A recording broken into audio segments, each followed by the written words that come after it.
صفحہ نمبر 172 لام لواتت۔ لواتت کو اغلام بازی، غیر فطری فعل اور ہم جنس پرستی بھی کہا جاتا ہے۔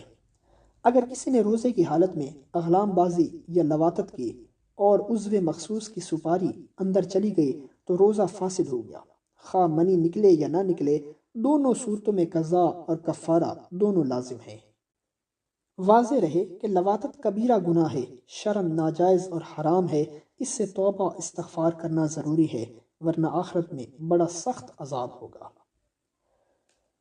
لو کی وجہ سے روزہ توڑ دینا۔ اگر کسی شخص کو ماہ رمضان میں لو کی وجہ سے روزہ رکھنا برداشت سے باہر ہو گیا ہے اور اس وجہ سے روزہ توڑ دیا ہے تو قضا لازم ہوگی، کفارہ نہیں۔ لیٹنا۔ روزے میں میاں اور بیوی کا ساتھ لیٹنا، ہاتھ لگانا، پیار کرنا سب درست ہے، لیکن جوانی اور شہوت کا اتنا جوش ہو کہ ان باتوں سے صحبت کرنے کا ڈر ہو تو ایسا کرنا مکروہ ہے، پرہیز ضروری ہے۔